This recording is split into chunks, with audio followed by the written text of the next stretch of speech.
Mari kita sama-sama membaca firman Tuhan dari Mazmur 91. Dalam lindungan Allah.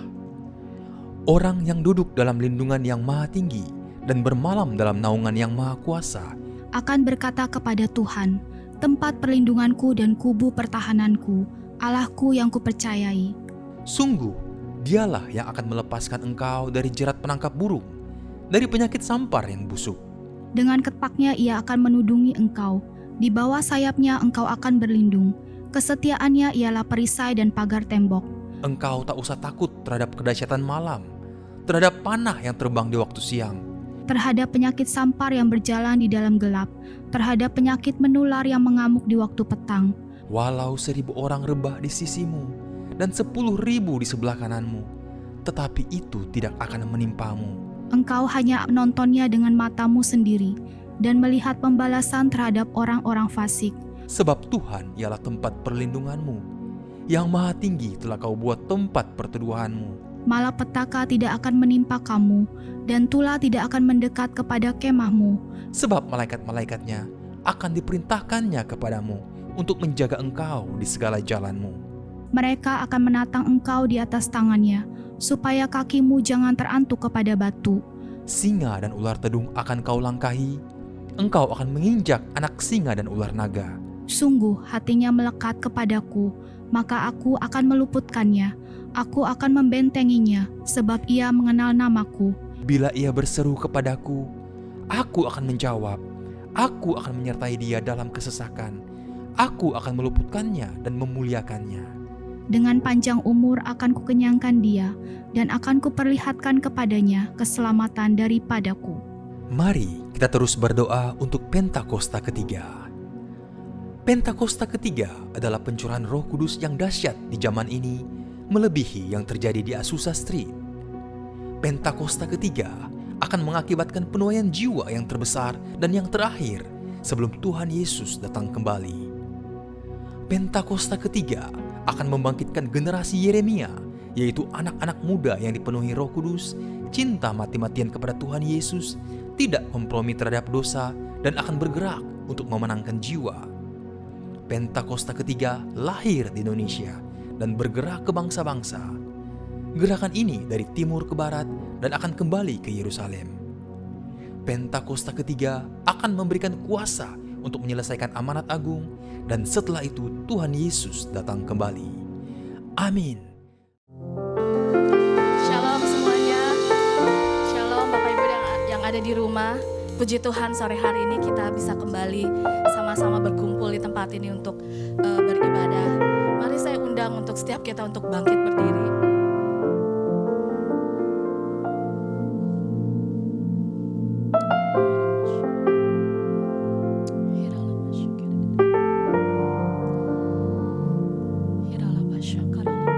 Mari sama-sama kita siapkan hati kita.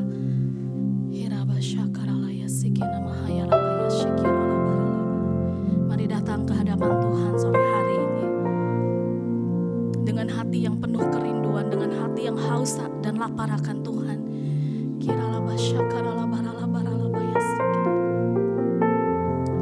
Haleluya. Oh Yesus.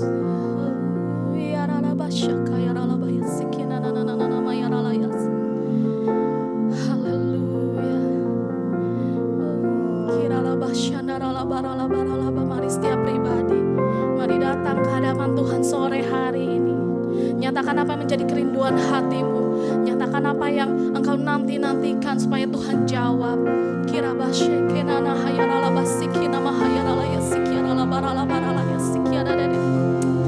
Haleluya. Naikkan ucapan syukur di hadapan Tuhan. Sebab Dia Allah yang baik. Dia Allah yang sungguh sangat baik bagi hidup kita. Haleluya.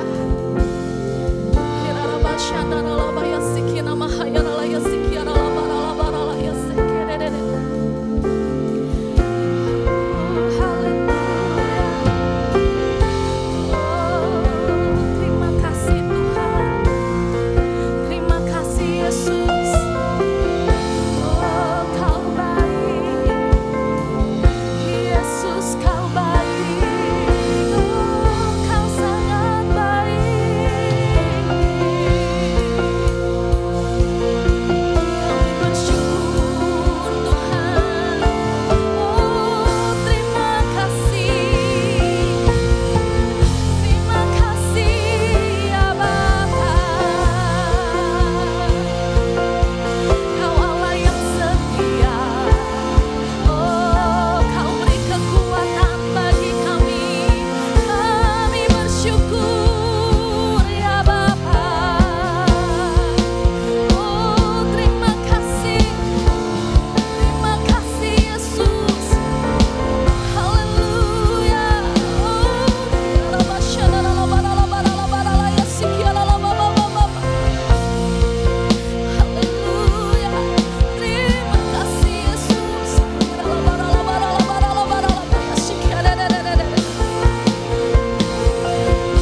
mengucap syukur ya Bapa.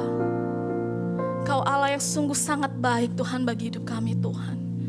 Engkau menjaga setiap kehidupan kami Tuhan. Kami tahu Tuhan keadaan di luar sana tidak semakin baik Tuhan. Tapi kami percaya Tuhan, hanya di dalam Engkau Tuhan kami aman Tuhan. Hanya di dalam hadirat-Mu Tuhan kami tinggal tenang ya Tuhan. Ada perlindungan atas setiap kami Tuhan. Ada perlindungan atas setiap keluarga kami Tuhan. Kami mengucap syukur Tuhan, Engkau Allah yang terus Tuhan menjaga setiap langkah kami Tuhan. Terima kasih Tuhan. Sore hari ini Tuhan kami mau datang di hadapan-Mu ya Bapa. Hati kami haus dan lapar akan Engkau ya Tuhan. Kami mau memuji menyembah-Mu di tempat ini Tuhan. Kami mau meninggikan nama-Mu di tempat ini ya Tuhan. Bukan karena rutinitas kami Tuhan, tapi kami mau berikan yang terbaik bagi-Mu ya Bapa. Tubuh, jiwa dan roh kami Tuhan, kami mau serahkan ke dalam tangan-Mu ya Bapa. Sore hari ini Tuhan kami mau dengan bebas Tuhan meninggikan nama-Mu di tempat ini Tuhan. Kami percaya kuasa-Mu Tuhan dinyatakan di tengah-tengah kami Tuhan. Kami percaya hadirat-Mu di tengah-tengah kami ya Bapa. Terima kasih Tuhan Yesus. Terima kasih ya Bapa. Kami mengucap syukur Tuhan. Kami siap Tuhan tinggikan nama-Mu di tempat ini Tuhan. Kami beri yang terbaik bagi-Mu Tuhan. Segala kemuliaan bagi nama-Mu Yesus Tuhan. Terima kasih Bapa di surga. Di dalam nama Yesus kami berdoa mengucap syukur sore hari ini. Sama-sama kita katakan amin. Haleluya. Haleluya. Saudara siap memuji Tuhan?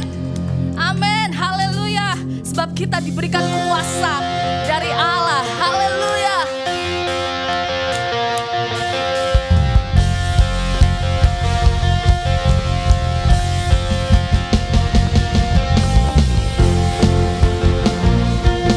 Mari sama-sama tepuk tangan bagi Tuhan.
Tuhan, dalam ruang kudus-Mu ya Bapa, dalam ruang maha kudus-Mu ya Tuhan, bahwa kami naik terus Tuhan ke gunung kudus-Mu ya Bapa, supaya kami boleh memandang Engkau Tuhan, supaya kami boleh bertemu dengan Engkau Tuhan. Itu kerinduan kami ya Bapa. Haleluya.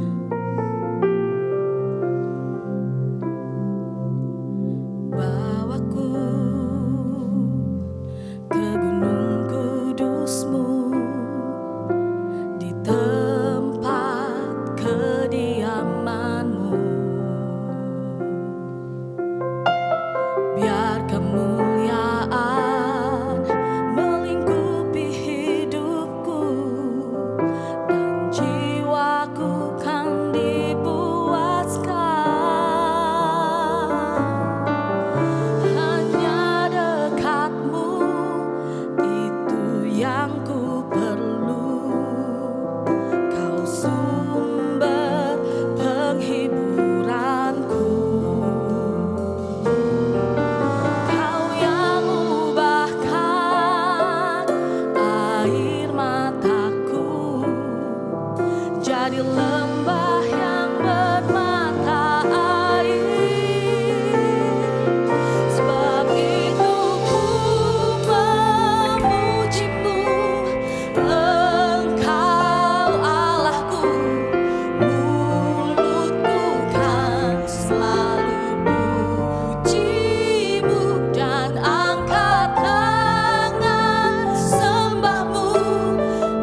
Terima kasih untuk hadirat-Mu yang kuat di tengah kami Tuhan.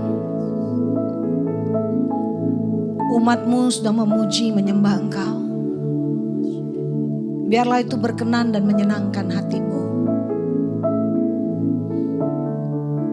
Kau hadir di tengah umat-Mu melawat setiap kami. Dan saat ini kami yang haus akan firman-Mu Tuhan.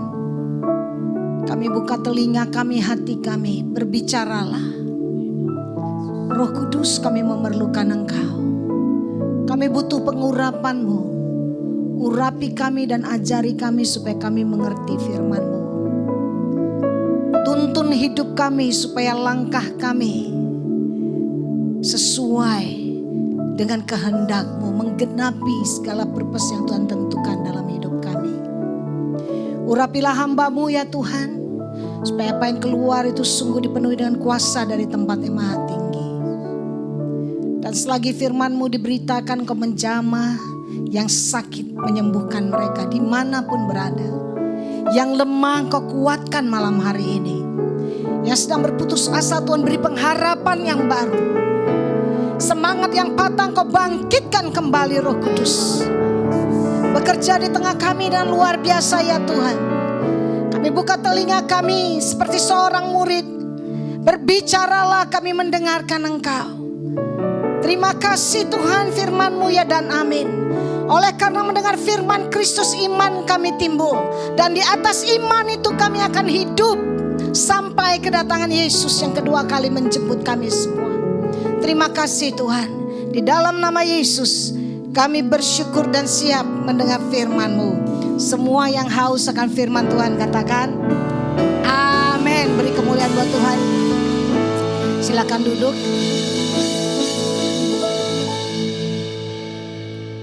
Shalom. Puji Tuhan. Berapa banyak yang sungguh-sungguh rindu mendengar firman Tuhan? Haleluya, berbahagialah kita yang haus dan lapar, sebab kita akan dikenyangkan oleh Tuhan sendiri. Amin. Haleluya.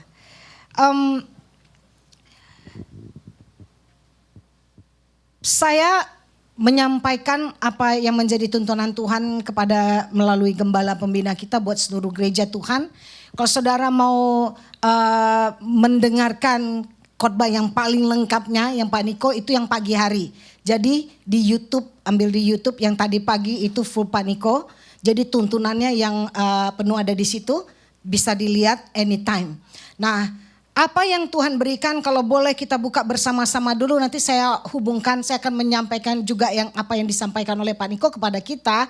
Tapi dan judul daripada title firman Tuhan itu adalah kembali kepada kasih semula di masa pandemik. Dan kita tahu bahwa pandemi ini belum selesai, benar ya? Masih. Kasus COVID di Indonesia per 16 Juli itu masih 54.000 kasus yang baru per hari. Dan baru Jumat kemarin saya kehilangan sepupu saya. Kita berdoa sama-sama hari Rabu, menyebut nama satu-satu siapa yang kita kenal, siapa yang keluarga kita yang terpapar oleh COVID-19 baik di rumah maupun yang di rumah sakit. Kita berdoa. Saudara, dari kita somehow di kita sendiri yang ada di sini kita kehilangan orang yang kita kasihi oleh karena COVID. Baru tadi saya juga dengar dari Yanti, omnya dipanggil Tuhan juga. Kalau kita sebut bukan hanya mungkin keluarga dekat kita yang dipanggil Tuhan. Teman-teman, setiap hari kita dengar berita atau di WhatsApp group itu pasti aja ada kabar duka citanya kan. Saya enggak tahu gitu. Tapi kalau saya pribadi gitu, ngelihat Indonesia seperti mengerikan Tuhan, kayaknya ada satu panggilan. Apa aja kita mau deh, berdoa deh supaya cepat berlalu. Kalau untuk orang, jangan sampai gini. Kita hanya berdoa pada saat itu tuh menimpa gitu. Orang yang paling kita kasihi. Lalu kita menggedor pintu Tuhan, pintu hati Tuhan. Kita berdoa dengan apa aja deh kita lakukan buat orang yang kita kasihi gitu. Padahal kita tahu ini bukan personal kok. Ini pandemik gitu. Ini global. Di mana-mana. Bahkan kita sekarang ini di Bay Area itu varian Delta itu kan sudah mulai menyebar. Kita yang baru saja di lift up untuk nggak usah pakai mask, nggak diwajibkan. Beberapa county itu sudah mewajibkan lagi, kita mesti pakai mask lagi. Sekalipun kita udah divaksin. Artinya apa? Bahwa pandemik ini memang belum berlalu. Oleh sebab itu gembala kita, Pastor Niko tuh mendapatkan ini buat tuntunan buat gereja, buat kita, ya. Nah, jadi kita jangan mari kita serius gitu, maksudnya untuk melihat ini. Hari ini siang tadi waktu saya lagi waktu lagi mandi gitu, udah siap sih firman Tuhannya udah siap gitu. Tapi tiba-tiba karena saya suka merenung-renungkan kan, sambil mandi merenungkan gitu firman Tuhan gitu, merenungkan firman ini gitu. Tiba-tiba Tuhan mengingatkan pada waktu Nehemia. Nehemia dia itu hidupnya kan udah enak kan. Dia jadi pelayan raja kan. Di Puri Susan itu dia udah seneng gitu. Dia tidak tinggal di Yerusalem. Dia ada di Babel, dia melayani raja. Lalu ada saudaranya datang dari Yerusalem. Dia tanya, "Bagaimana sih keadaan saudara-saudaraku di sana?" Lalu brother ini menyampaikan kepada dia, "Aduh, ngenes banget. Tembok tuh hancur, orang udah parah lah, keadaan tuh sangat menyedihkan." Nah ini yang tadi siang itu revelationnya begini. Tembok Yerusalem itu sudah hancur. Hancur. Oleh musuh kan, lalu mereka kan dibawa yang pinter-pinter, yang turunan-turunan raja tuh dibawa gitu. Orang-orang berhebat dibawa, yang muda-muda yang punya potensi itu dibawa, lalu bekerja dibawa sama raja dari Babel. Nah, tapi apa? Waktu dibilang tembok itu mereka tuh susah banget. Tembok itu tuh bicara perlindungan. Amin. Perlindungan. Kalau perlindungan itu diangkat, musuh itu bisa masuk. Kalau perlindungan itu tidak ada pada kita, musuh bisa masuk, apa saja bisa masuk. Coba lihat ini, tapi pada waktu Nehemia mendengar kabar, sekalipun dia enak nih, dia tembok, dikatakan dia ada dikelilingi tembok loh. Iya kan, dia aman, dia dalam keadaan aman. Tapi waktu dia mendengar saudara-saudaranya di Israel, saudaranya di Yerusalem begitu menderita, temboknya udah gak ada, tercerai-berai, dia menangis. Ada sesuatu yang ini di hatinya gitu. Saya berdoa supaya ini juga menjadi kita memiliki hati yang seperti Nehemia gitu. Nah, lalu Nehemia mendapatkan panggilan Tuhan untuk mendirikan kembali tembok itu. Dan dia dan Tuhan dengan ajaib itu memakai raja yang tidak mengenal Tuhan untuk support. Supaya dia bisa mendirikan tembok Yerusalem kembali. Waktu Tuhan ingatkan itu tuh seperti saya melihat itu seperti pagar tembok itu tuh hancur gitu. Dan itu yang terjadi. Orang gak bisa menghindari kalau ada di situ. Siapa aja bisa masuk, mau sudah klaim Mazmur 91 setiap hari tetap aja kena. Terus kita bilang, wah gak nyata nih Mazmur 91 gak terjadi. Bukan, temboknya hancur. Tembok itu harus didirikan kembali. Nah, pesan gembala pembina bagi kita ada di dalam Wahyu 2 ayat 1 sampai 7. Mari kita baca di sini Wahyu 2 ayat 1 sampai 7. 1, 2, 3. Tuliskanlah kepada malaikat jemaat di Efesus. Inilah firman dari Dia yang memegang ketujuh bintang itu di tangan kanannya dan berjalan di antara ketujuh kaki dian emas itu. Aku tahu segala pekerjaanmu, baik jerih payahmu maupun ketekunanmu. Aku tahu bahwa engkau tidak dapat sabar terhadap orang-orang jahat, bahwa engkau telah mencobai mereka yang menyebut dirinya rasul, tetapi yang sebenarnya tidak demikian. Bahwa engkau telah mendapati mereka pendusta, dan engkau tetap sabar dan menderita oleh karena namaku. Dan engkau tidak mengenal lelah. Namun demikian, aku mencela engkau karena engkau telah meninggalkan kasih-Mu yang semula. Sebab itu, ingatlah betapa dalamnya engkau telah jatuh. Bertobatlah dan lakukanlah lagi apa yang semula engkau lakukan. Jika tidak demikian, aku akan datang kepadamu dan aku akan mengambil kaki dianmu dari tempatnya. Jikalau engkau tidak bertobat. Tetapi 6, ini yang ada padamu, yaitu engkau membenci segala perbuatan pengikut-pengikut Nikolaus yang juga ku benci. Siapa bertelinga, hendaklah ia mendengarkan apa yang dikatakan Roh kepada jemaat-jemaat. Barang siapa menang, dia akan kuberi makan dari pohon kehidupan yang ada di taman Firdaus Allah. Nah, ini dia. Ada sekolah minggu sih, ada sekolah minggu, bisa Tyler di dalam. Thank you. Jadi pesan kepada jemaat di Efesus, kepada 7 gereja, ada malaikat Tuhan, Tuhan kasih ini nih pesannya. Nah kepada jemaat di Efesus, jemaat Efesus ini kan luar biasa ya. Dia bilang, Tuhan bilang aku tahu pekerjaanmu. Jerih payah, tekun. Lalu dikatakannya engkau mencobai mereka menyebut dirinya rasul, enggak sembarangan. Enggak sembarangan dengan pengajaran. Dan mereka menemukan bahwa orang bilang dia rasul nih, dia hebat nih, dia ini nih. Tapi mereka tahu itu pendusta. Nah lalu dikatakan dia berkorban, jerih payah, melayani Tuhan dengan luar biasa. Tetapi sayangnya mereka bukan kehilangan ya. Firman Tuhan bilang kamu meninggalkan kasih-Mu yang semula. Lalu Tuhan bilang sadar. Betul kamu melayani, betul kamu berjerih payah, betul kamu tekun, betul kamu hebat punya discernment spirit. Betul kamu berlelah-lelah buat aku. Tapi coba cek hatimu, ini loh yang aku temukan. Ternyata engkau meninggalkan kasih-Mu yang semula.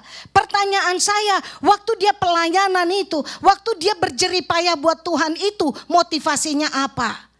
Orang bisa melayani karena udah biasa doang. Gak enak rasanya kalau udah gak melayani, benar? Jujur aja deh kita. Yang udah biasa masak, kalau gak masak rasanya gak enak. Oh kayaknya apa sih yang mau dikerjain? Coba sekali-sekali ya, sudah bilang, aduh gak punya apa-apa nih, coba ke rumah Cahaya sekali-sekali deh ya. Yang ini dia bilang apa, gak punya apa-apa nih, begitu kita datang banyak makanannya. Tahu kenapa? Ya ada ini bisa diolah nih, ada ini bisa diolah. Kalau kita bahan apa pikir dulu ya, ngapain gitu kan. Kenapa? Karena udah biasa, betul? Betul? Udah gak ada beban. Buat kita itu berjerih payah kalau mau masak. Buat saya juga, buat saya gitu terutama ya. Mikir masak apa ya, ntar kalau udah tahu bahan ini ada gak? Aduh ntar kurang bahannya gimana, cari dulu. Tapi kalau orang udah biasa dia gak jerih payah. Nah waktu di sini jemaat Efesus, Tuhan itu bilang, betul, kamu nih bertumbuh loh, kamu tumbuh, kamu udah tahu bedain yang nabi palsu mana, yang enggak mana kamu tahu. Pengajaran yang enggak benar kayak Nikolaus itu yang aku benci, ya kamu juga benci gitu. Tuhan bilang, wow, tumbuh ini. Tapi sayang, kamu jatuh dalam jatuhnya. Kenapa? Karena selama ini kamu pelayanan begitu, kamu berjerih payah, kamu tekun, tapi kamu udah ninggalin kasih yang semula. Bukan kehilangan. Meninggalkan. Kalau ditinggalkan bisa balik lagi enggak? Bisa ya. Kembali. Kita meninggalkan, kita harus kembali. Nah, Pak Neko bilang gini. Kasih mula-mula itu apa sih? Itu kasih waktu pertama bertobat. Coba ingat-ingat. Kalau saya sih ingat. Waktu saya baru bertobat. Itu tiap hari maunya nyari persekutuan. Tiap hari bangun jam 5 pagi baca firman Tuhan. Tiap hari ngambil gitar nyembah Tuhan. Tiap hari. Mau disuruh kemana aja nginjil mau. Saya kerja waktu itu Cuti saya itu nggak dipakai buat kemana-mana, ikut KKR ke daerah-daerah. Senangnya luar biasa. Pelayanan mau disuruh kemana, pergi nggak hitung-hitungan. Nggak ada tuh menghitung, jerih payah. Tapi jerih payahnya kenapa? Karena cinta sama Tuhan Yesus. Orang jatuh cinta itu lakukan apa aja, benar nggak? Karena cintanya. Lama-lama gitu ya. Lama-lama jadi biasa. Lama-lama bukan karena cintanya lagi gitu. Masih cinta, masih. Bukan kehilangan cintanya loh ya. Tapi sudah beda. Sudah beda. Nah, Tuhan tuh mengingatkan. Dikatakan gini. Ini yang pertama dari firman Tuhan, bertobatlah. Jadi gimana kalau orang yang seperti ini? Bertobatlah dan lakukan lagi apa yang semula engkau lakukan. Kata bertobat menurut saya itu cuma buat orang berdosa. Benar gak sih? Kalau orang gak berdosa pasti gak, masa bertobat? Enggak dong, menyesali aja gitu bisa kan? Bertobat loh, dosa, betul? Kamu udah jahat sih, bertobat gitu. Bertobat itu buat Tuhan ini serius nih. Bukan kehilangan, meninggalkan kasih yang mula-mula itu serius buat Tuhan. Karena apa? Ini dulu, bertobat dan lakukan lagi apa yang semula engkau lakukan. Kalau tadi disimak, kalau kita teliti nyimak firman Tuhan, mereka lakukan gak sih apa yang dulu dia lakukan sebenarnya? Lakukan kan? Melayani Tuhan, betul? Tekun, benar? Dia lakukan kan? Bukan gak lakukan loh. Tapi kenapa Tuhan bilang lakukan lagi seperti yang dulu kamu lakukan? Motivasinya yang harus dibenerin. Harus ada loh, cinta di dalam itu harus bangkit lagi. Harus kembali lagi.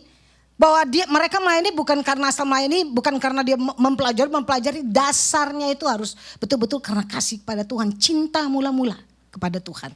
Lakukan kembali seperti dulu loh. Semangat melayani bukan karena dijadwal, bukan karena schedule, bukan karena ini, bukan karena ditugaskan, tapi karena cinta sama Tuhan Yesus. Motivasi pelayanannya itu harus dibenerin. Atau yang kedua, ini juga berbicara bertobatlah dan lakukan lagi apa yang semula engkau lakukan. Apalagi buat kita yang dulu melakukan terus gak lakukan. Kembali. Dua hal nanti yang Tuhan Yesus waktu dia datang dia mau lihat dari kita. Dia mau temukan dari kita. Yang pertama iman. Yang kedua apakah kita masih melakukan pekerjaannya. Next time saya akan bahas itu.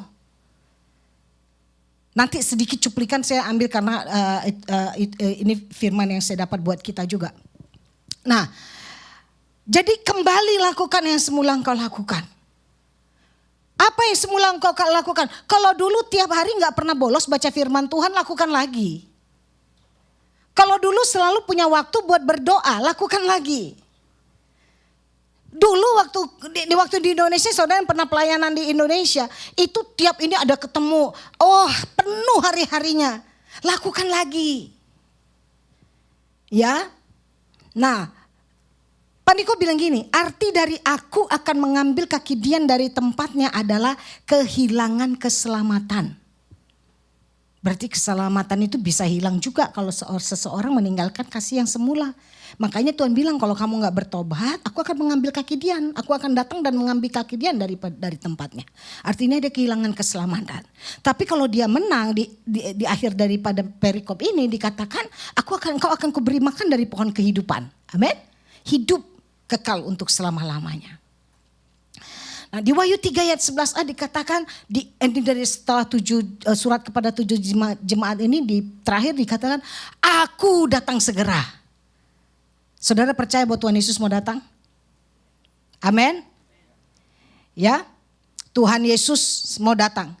Pada waktu murid-murid bertanya, tandanya apa sih kalau nanti engkau kedatanganmu gitu, kesudahan akhir zaman itu tandanya apa gitu. Di Lukas 21 ayat 11 mari kita baca. Lukas 21 ayat 11. Dan akan terjadi gempa bumi yang dahsyat dan di berbagai tempat akan ada penyakit sampar dan kelaparan. Dan akan terjadi juga hal-hal yang mengejutkan dan tanda-tanda yang dahsyat dari langit. Penyakit sampar itu adalah tanda kedatangan Tuhan. Amin. Jadi pandemik itu penyakit sampar itu tulah. Yang semua kena, suka gak suka mau gimana kena gitu. Nah itu adalah tanda bahwa Tuhan Yesus memang mau datang. Kan ada yang nanya, ini tanda memang betul kok tanda akhir zaman itu. Makin dekat gitu Tuhan Yesus mau datang. Nah nanti saudara kita akan, ini sedikit ya yang Pastor Niko sampaikan, lengkapnya lihat yang pagi jam 11. Ibadah jam 11 itu Pak Niko. Kita diingatkan kembali tuntunan Tuhan dalam masa pandemik. Apakah kita masih melakukannya atau enggak? Cek nih ya, cek. Tuntunan Tuhan selama masa pandemik dari mulai kita tahun lalu tuh sampai sekarang itu gereja Tuhan tuh dituntun. Dan saya sangat berharap bahwa kita masih melakukannya. Yang pertama 2 Tawari 7, 13, 14 yaitu kita diminta untuk merendahkan diri, berdoa, mencari wajah Tuhan. Ingat, kami umat-Mu rendahkan diri, sujud dan berdoa, mencari wajah-Mu, baru Tuhan pulihkan. Apakah kita masih seperti itu? Apakah kita melihat itu selalu setiap ada penghukuman Tuhan gitu buat bangsa, penduduk bumi itu Tuhan itu adil. Tuhan itu adil, Dia setia, Dia adil. Kita jangan cuman ingat gitu ya, di Roma dikatakan jangan cuman ingat kebaikannya, ingat juga bahwa Dia bisa murka. Dia itu pribadi. Jadi kalau kita lihat terjadi sesuatu sampar, itu penghukuman Tuhan buat bumi. Tapi kalau umat Tuhan merendahkan diri, berdoa mencari wajah Tuhan, Dia akan mendengar doa kita. Amin. Dan memulihkan negeri mereka. Itu yang kita lakukan. Merendahkan diri. Kenapa kalau kita punya pergumulan yang berat kita berpuasa? Kita merendahkan diri mencari Tuhan. Amin. Betul gak? Kalau kita punya pergumulan, ada tembok depan kita, doa yang gak dijawab, mujizat yang kita harapkan. Kita berpuasa, kita mengerang, kita nangis, kita sujud, kita spend banyak waktu berdoa. Kenapa? Karena kita percaya kita mau melunakkan hati Tuhan.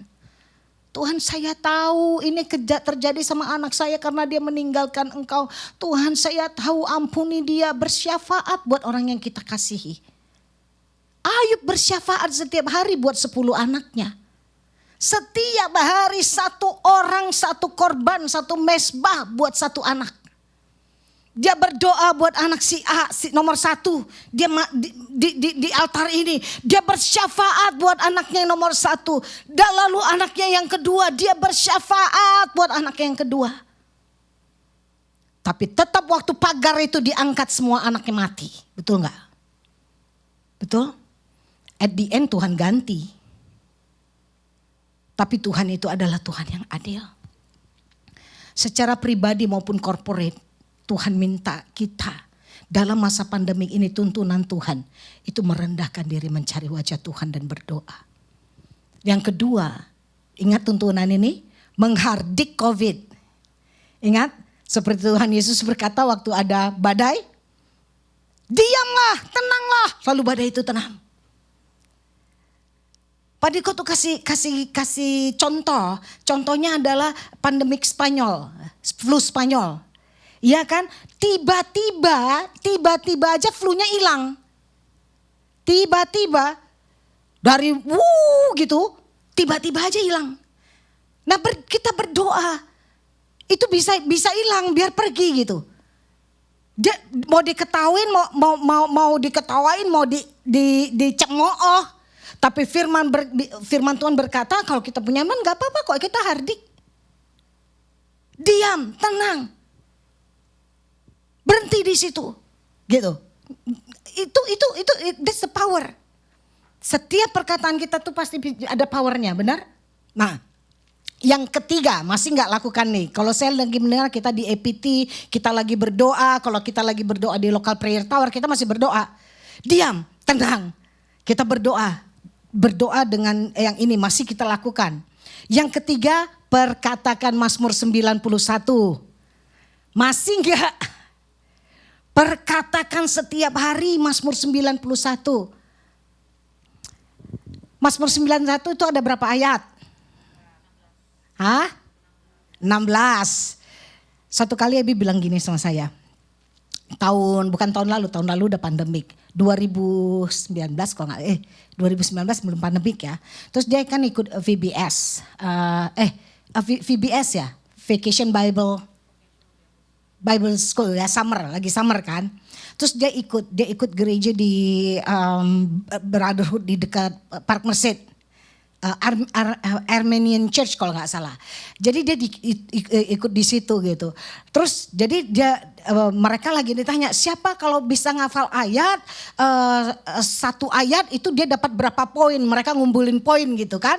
Terus dia ingat beberapa ayat yang dia ingat tapi satu gitu. Terus dia bilang gini, Mami coba aku sudah hafal ya katanya Mazmur 91, 16 ayat loh katanya kan. Berapa poin tuh aku bisa paling banyak entar poinnya katanya. Oh iya ya sayangnya dulu belum hafal. Sekarang dia udah hafal. Cuman bedanya dia bahasa Inggris, saya bahasa Indonesia. 16 ayat.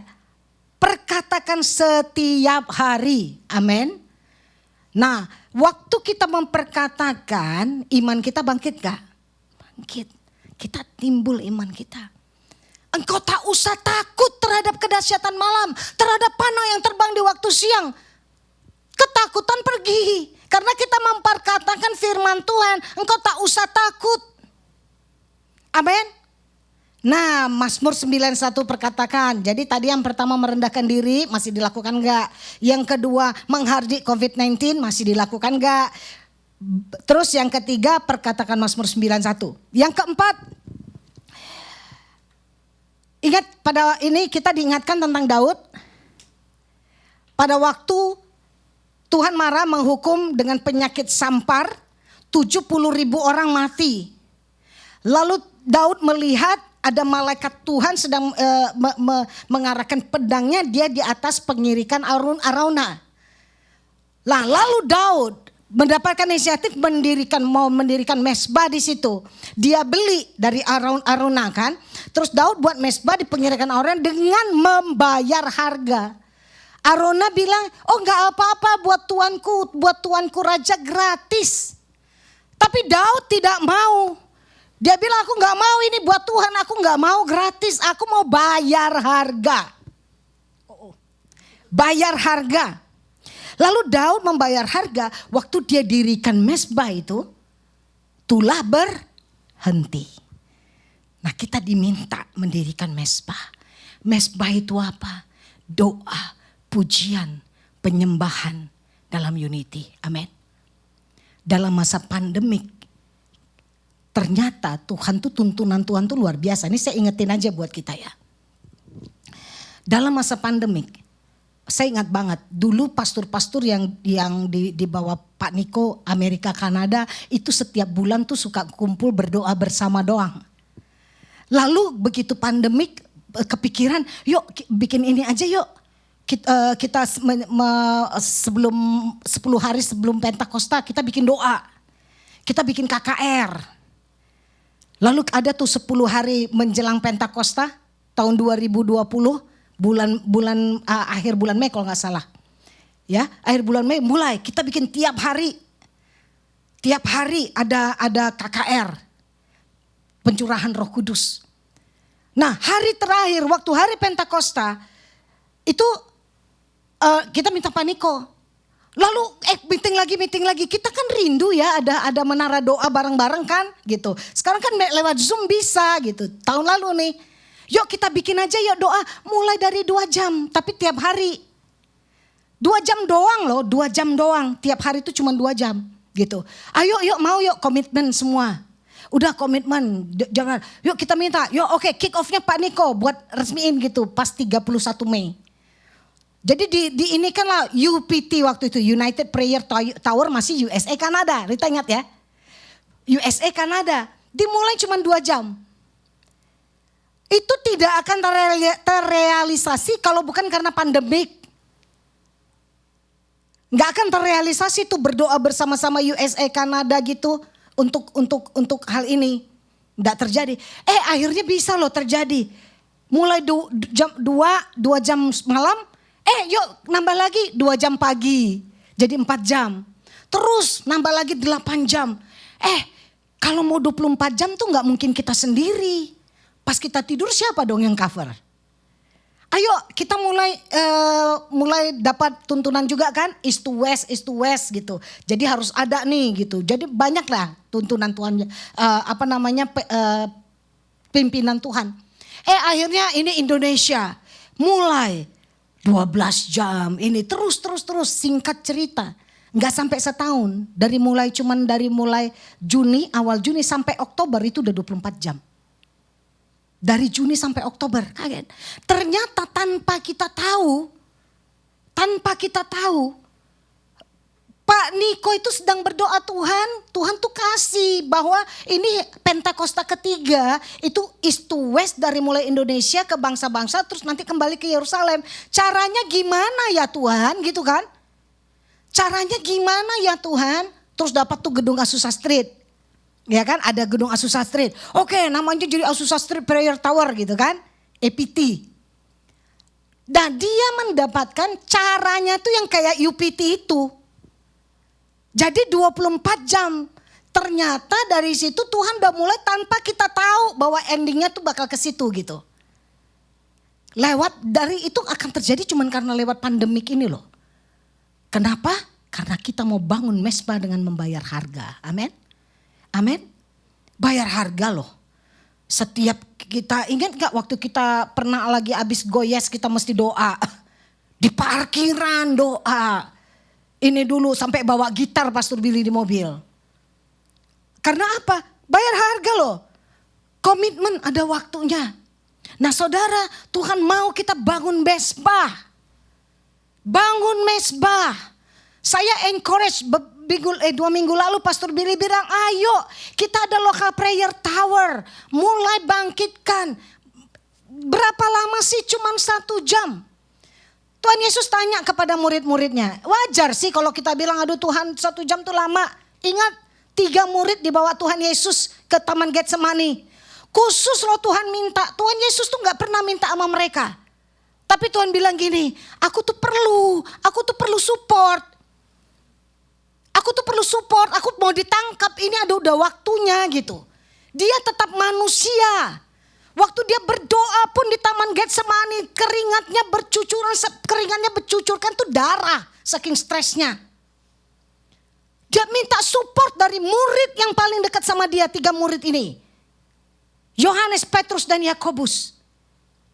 Lalu dia bilang gini, berjaga-jagalah, berdoa, please pray for me 1 hour.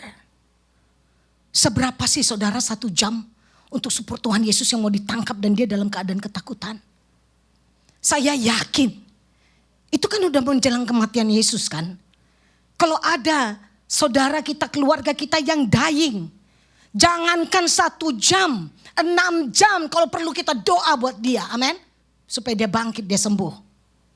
Tuhan Yesus cuma minta 1 jam, tapi murid-murid tertidur. Dia balik lagi. Kecewa gak kira-kira kalau manusia? 3 loh mereka, 3-3nya tidur. Mbok gantian gitu ya tidurnya. Gue udah 1 jam jaga, sekarang kamu dong. Terus yang 2 tidur. Kan at least 1 orang bisa dapat tidur 2 jam kan? Tuhan bilang, tidak sanggup engkau berjaga-jaga 1 jam saja. Jemaat Tuhan, kita cuma punya doa 1 jam saja seminggu. Hari Rabu jam 8. Itu buat lokal loh. Dirikan tembok buat kota kita. Kemarin kita khusus ayo hari ini kita berdoa khusus, kenapa? Karena hati saya di keluarga saya banyak yang kena COVID. 1 yang dipanggil Tuhan. Karena memang dia sudah sakit. Baru hari Jumat kemarin. Tapi saya mengajak doa bukan karena keluarga kita.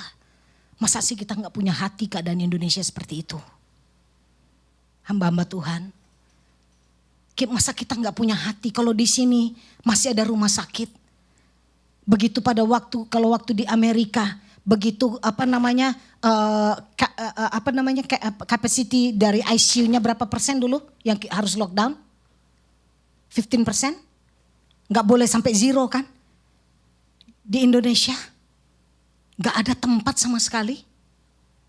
Puskesmas semua dijadiin buat COVID. Bisa gak kita, maksudnya hati kita gitu. Saya encourage kita, mari bangun Bespa. Mungkin kalau di EPT kita gak bisa aktif. Kita ikut itu dalam doa kan, tapi kan mungkin gak doa. Tapi kita kalau di local prayer tower kita kok, kita saling kenal. Kita berdoa buat kota kita. Saya encourage kita, mari 1 jam berdoa. Yang kelima, Yesaya 26, 20-21 dikatakan tuntunan Tuhan itu apa? Bersembunyi barang sesaat. Ya. Mari bangsaku, masuklah ke dalam kamarmu, tutuplah pintumu sesudah engkau masuk. Bersembunyilah barang sesaat lamanya sampai amarah itu berlalu. Sebab sesungguhnya Tuhan mau keluar dari tempatnya untuk menghukum penduduk bumi karena kesalahannya. Jadi Tuhan bilang sembunyi, melalui Yesaya sembunyi dulu barang sesaat. Amsal 27 ayat 12, kalau orang bijak melihat malapetaka bersembunyilah ia. Tetapi orang yang tak berpengalaman berjalan terus lalu kena celaka. Ini yang tadi saya bilang, kita berdoa Mazmur 91 bilang tulah tidak akan mendekat kepada kemahmu. Betul, tulahnya gak deket kemah, tapi orangnya yang keluar mendekati tulah. Jadi kena. Jadi jangan kita bilang bukan perlindungan Tuhan. Tadi saya baru nanya kenapa bisa kenanya dari mana? Ada orang yang datang, temennya datang ke rumah. Jadi ya dibuka pintunya. Ternyata yang datang itu positif. Seorang rekan kita di EPT, penjaga menara di EPT yang dari Bandung, meninggal. Anaknya sama istrinya itu di rumah gak pernah keluar. Tapi dia keluar karena apa? Karena diundang oleh seorang pejabat gitu. Diundang untuk makan ke rumahnya. Cuman makan loh. Pakai mask, pakai. Tapi tanpa setahu pejabat itu ternyata positif. Jadi ditrace dia positif. Anaknya kena, istrinya kena, dia meninggal. Pak Niko ingatkan, bersembunyi itu artinya apa? Kalau enggak perlu amat enggak usah keluar. Ingatkan keluarga kita. Saya suka ingetin loh di grup. Enggak, jangan. Mama saya apalagi gitu. Itu sangat beresiko. Umurnya sudah 80 berapa ya? Udah 84. Terus dia pernah kena paru-parunya pernah cuma berfungsi 40%. Jadi kita bilang jangan keluar, di rumah saja. Ingatkan keluarga kita. Amin. Bersembunyi sampai amarah itu berlalu. Saudara, ini tuntunan Tuhan. Lakukanlah lagi apa yang dulu kita lakukan. Amin. Lakukan. Enggak cuma buat kita. Enggak cuma buat kita, karena ini enggak personal loh pandemik ini di mana-mana. Dan sekarang kita sedang berdoa juga buat varian Delta yang sudah ada di Bay Area. Kita minta supaya apa? Karena sekalipun udah vaksin bisa aja tetap kena. Ya, tetap berhati-hati. Nah, beberapa waktu yang lalu ada firman Tuhan yang sangat kuat. Berkali-kali ingat, sebenarnya minggu lalu tuh saya mau sharing dari firman ini gitu. Tapi rasanya masih ada lagi gitu. Jadi kayak belum full. Nah, ini nanti saya sampaikan endingnya, tapi saya mau bagi satu dulu. Lukas 18 ayat 1 sampai 8. Hubungkan dengan kasih yang semula.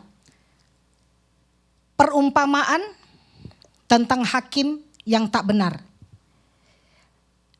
Yesus mengatakan suatu perumpamaan kepada mereka untuk menegaskan. Perhatikan ya, perumpamaan ini diberikan Tuhan Yesus untuk menegaskan bahwa, baca sama-sama yang kencang, mereka harus selalu berdoa dengan, ada kata harus ya, ini bukan opsional ya.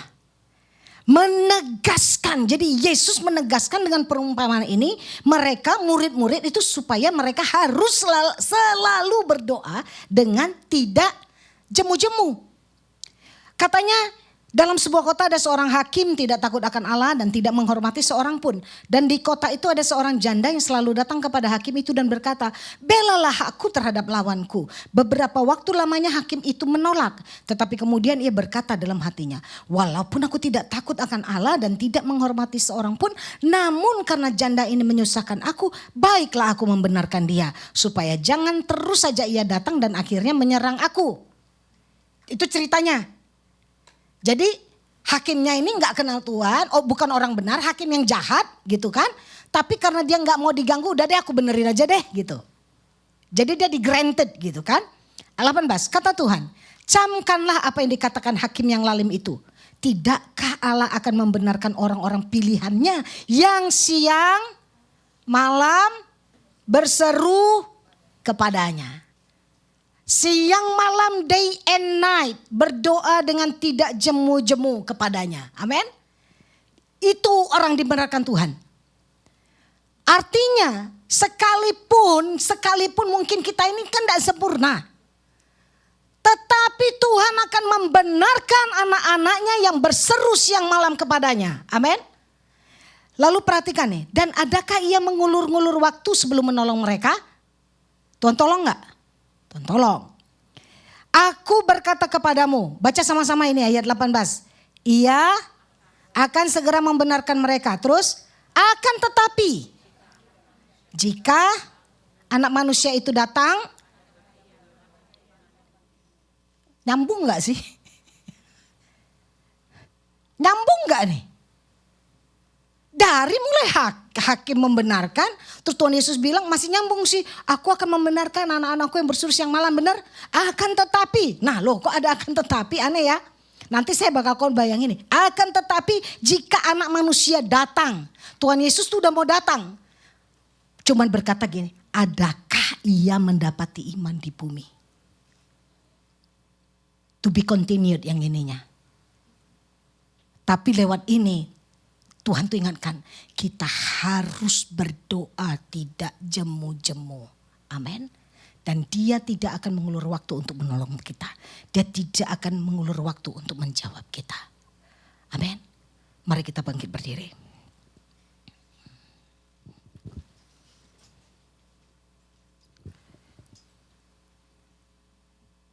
Kita diingatkan dengan firman Tuhan. Supaya kita tidak meninggalkan kasih kita yang semula.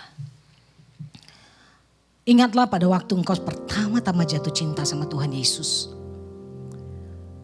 Betapa engkau tidak jemu-jemu bersemangat untuk membaca firman Tuhan. Engkau berdoa, melayani Tuhan. Engkau berjerih payah. Engkau cinta sama Tuhan Yesus. Engkau gak nyari kredit dari pujian dari manusia. Kau tidak membutuhkan itu. Bahkan mungkin kita berkata, apapun yang Tuhan Yesus minta aku berikan. Waktu engkau berikan. Tenaga engkau berikan. Kasih engkau berikan. Dan hari ini kita diingatkan untuk tidak meninggalkan kasih yang seperti itu. Kita masih melayani Tuhan. Marilah kita melayani dengan kasih yang semula. Kalau dulu kita melakukan, sekarang kita tidak melakukan. Lakukanlah kembali apa yang dulu engkau lakukan. Sebab dia mau datang, dia akan datang segera. Sebab kalau tidak, dia akan mengambil kaki Dian itu dari tempatnya. Tapi kalau kita kembali, kita akan diberi makan dari pohon kehidupan. Dan dalam masa pandemik yang belum berlalu, mari kita diingatkan kembali untuk merendahkan diri, berdoa bersama-sama, mencari wajah Tuhan. Kita diingatkan kembali untuk menghardik COVID itu dengan kuasa. Kita diingatkan kembali untuk terus memperkatakan Mazmur 91. Kalau engkau sudah berhenti melakukannya, lakukan kembali. Kita diminta untuk membangun mesbah, doa, pujian, penyembahan. Mari bersama-sama. Kalau dulu engkau ikut doa, mari ikut doa lagi. Mari beri waktu lagi, lakukan lagi. Kita diminta untuk bersembunyi barang sesaat sampai amarah itu berlalu. Memang gak enak, terbatas, tapi lakukanlah sampai amarah itu berlalu. Mari kita mengangkat tangan kita malam hari ini, kita mau berdoa. Tuhan, Engkau Tuhan yang menyelidiki hati dan batin kami. Kami bukan berdiri di hadapan manusia, kami berdiri di hadapan Tuhan. Kalau ada di antara kami yang sudah meninggalkan kasih kami yang semula, kami minta ampun ya Tuhan. Kami mau kembali kepada kasih yang semula, melayani Engkau dan melakukan kembali apa yang dulu kami lakukan. Tuhan, terima kasih Engkau mengingatkan kepada kami melalui gembala kami ya Tuhan. Mengingatkan kembali kami untuk merendahkan diri, mengingatkan kepada kami untuk memakai kuasa Tuhan untuk menghardik badai, mengingatkan kembali untuk supaya kami mendeklar Mazmur 91, mengingatkan kami kembali untuk membangun mesbah, doa, pujian, penyembahan, mengingatkan kembali supaya kami bersembunyi untuk seketika lamanya. Kalau ada di antara kami yang sudah tidak melakukannya, ampuni kami dan biarlah kami boleh melakukannya kembali Tuhan. Kembali membayar harga waktu kami, tenaga kami, hati kami, untuk kembali boleh berdoa dengan tidak jemu-jemu. Wadahnya ada Tuhan. Biar kami mau melakukannya. Hamba-Mu berhenti di sini Tuhan. Tapi aku minta Roh Kudus bekerja di dalam setiap hati kami. Sehingga pada saat Engkau datang, kami semua adalah orang-orang hamba-hamba Tuhan yang layak. Dan Engkau bisa berkata, Engkau adalah hamba yang sabaslah hambaku yang baik dan setia. Engkau menemukan kami setia di hadapan-Mu. Materaikan setiap firman ini Tuhan. Kuatkan umat-Mu. Dan di Indonesia kami berdoa biar kiranya Engkau juga menyembuhkan mereka. Kami mau berkata COVID-19 berhenti di dalam nama Yesus. Biar di dalam setiap doa-doa kami boleh mengingat bangsa kami dan berdoa bagi mereka Tuhan. Hiburkan mereka yang bersusah hati. Terima kasih Bapa, segala puji, hormat, kemuliaan hanya bagi Tuhan. Di dalam nama Yesus, haleluya. Amin. Tuhan berkati saudara. God bless.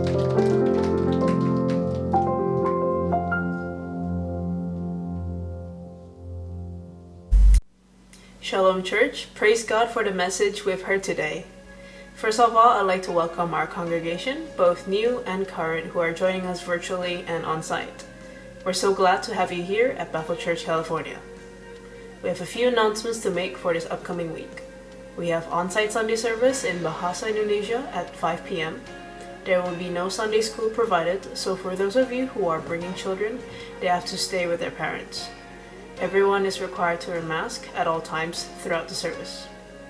For those of you who are not able to come to our on-site service, we will be streaming on YouTube. So tune into our live stream service at 11 a.m. in English and 5 p.m. in Bahasa, Indonesia. We have our United Prayer Tower called Azusa Street Prayer Tower that will be hosted on Zoom every Tuesday at 7 p.m. and Friday at 6 p.m. Pacific Time. I believe this event will bring many blessings to all of us, so please join us by following the Zoom details on screen. We also host our weekly local prayer tower every Wednesdays at 8 p.m. Pacific Time. so please join us on Zoom by following the information provided. On Fridays, our church has multiple communities of love, also known as Cool, that are open to our congregation for joining. We have Cool Adult for families and young professionals that will now be hosted on-site only every third Friday of the month at 7:30 p.m. However, we still have our Zoom details on screen if you'd like to join. We also have Cool Uplift for youth and students at 7:30 p.m. every Friday. I invite you to join us via Zoom and follow us at BCC Uplift on Instagram for cool updates. For those of you who have been blessed today and are ready to give their offerings, there are 3 ways to give. You can give through PushPay by texting BCCSF to 1-833-285-1500. You can also give through Zelle by sending it to bccsf.finance@gmail.com. Or you can simply send check via mail to Bethel Church, California, 120 Old County Road, Brisbane, California 94005. Don't forget to subscribe and follow our social media pages on YouTube and Facebook at Bethel Church, California, so you won't ever miss our live streams and church updates. That is all for our announcements this week, and God bless you. And now I invite everyone to prepare our hearts and close the service with prayer. Heavenly Father, we are so blessed and grateful for this morning's message that has been delivered by your humble servant. Use their ministry even more to spread the gospel and expand your kingdom. Father, we pray that you'll continue to anoint and bless Pastor Billy, Pastor Sonny, and their daughter Abigail to build and strengthen Bethel Church, California, as well as bringing their visions for this church to fruition. Father, we pray for our senior pastors, Pastor Nico and Pastor Johan. May you bring them health, wisdom, and expand their ministry so they can bring impact to wherever you plant them. Father, we want to pray for our congregation. Let those who come here to this service leave this place feeling blessed and refreshed by the Word of God. Help us to continue living and walking by faith as we go about our days in school, in our workplace, and even in our household. May you bless us with good health and safety, cover us and our families with the blood of Jesus, and stir us away from sickness and danger. Father, we also want to pray for America and Indonesia. Bless the leaders of these 2 countries, from the President, Vice President, advisors, and government with more wisdom, knowledge, and authority to lead their people closer to your kingdom. We pray for economic recovery, prosperity, and unity in the name of Jesus. We surrender these 2 countries into your hands and thank you for all the blessings. Now let us prepare our hearts to receive the benediction. Yuk mari kita siapkan hati kita untuk menerima berkat. Biarlah segala berkat kasih anugerah yang berlimpah-limpah dari Allah Bapa di dalam anak Tuhan Yesus Kristus, pimpinan penyertaan Roh Kudus akan menyertai kita semua mulai hari ini sampai kedatangan Tuhan Yesus yang kedua kali, awan yang permai dan bahkan sampai selama-lamanya. Mari kita semua percaya, katakan amin. Amin. Selamat malam, Tuhan memberkati.